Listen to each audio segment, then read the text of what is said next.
Hi, this is Steve Cook.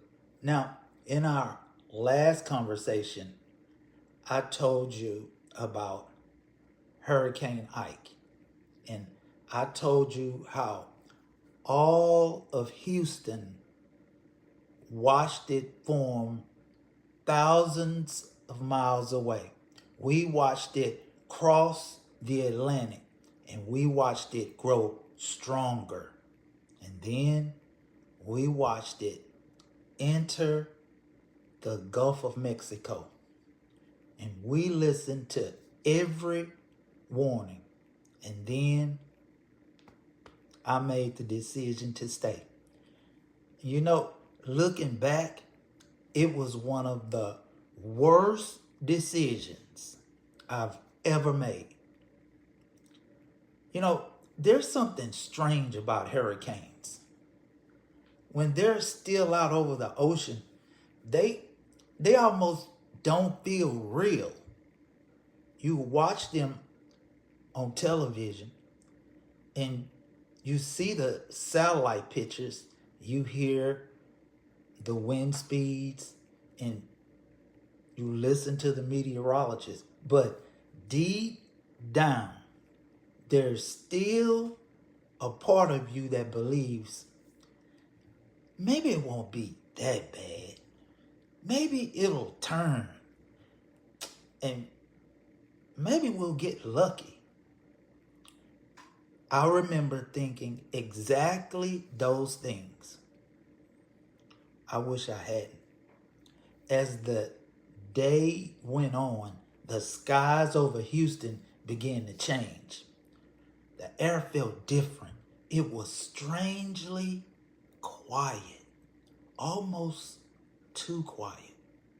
Now, if you've ever lived through a hurricane, you know exactly what I mean, right? There comes a moment when nature almost seems to pause. It was as though the whole world is holding its breath, waiting. Now, my family and I finished last minute things around the house. We moved a few things inside, made sure we had flashlights, checked on the batteries, filled containers with water. We did all the things people do when they believe they're prepared. But here's the truth. There comes a point when preparation ends and waiting begins. And waiting can be one of the hardest things you'll ever do. Now, as darkness fell, the wind began to pick up. Not all at once, little by little, the trees started moving. Rain tapped against the windows. The television stayed on. Meteorologists were still broadcasting, still warning people, still telling everyone to stay inside. Then the power went out. Just like that. Everything became quiet.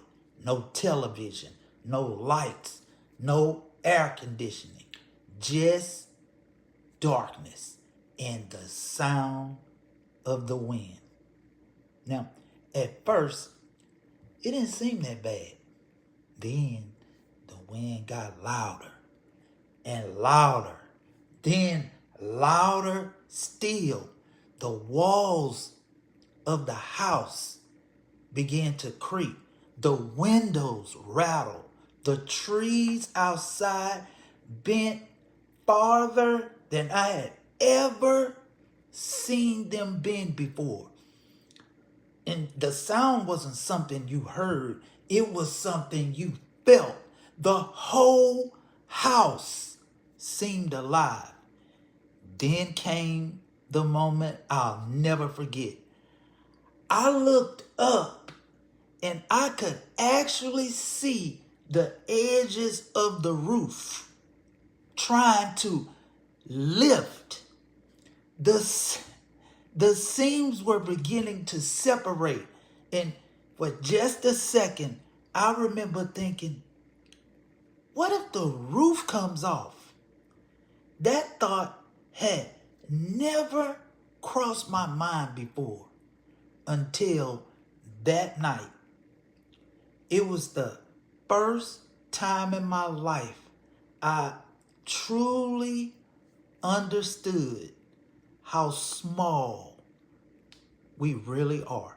There wasn't a single thing I could do, not one. I couldn't stop the wind.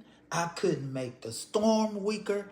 I couldn't decide that I changed my mind.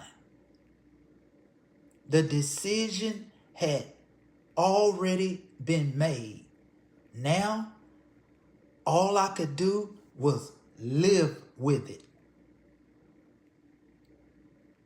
We'll stop right there because in our next conversation, I want to tell you what we woke up to the following morning and why I have never looked at warnings the same way again. I'll see you in part 3.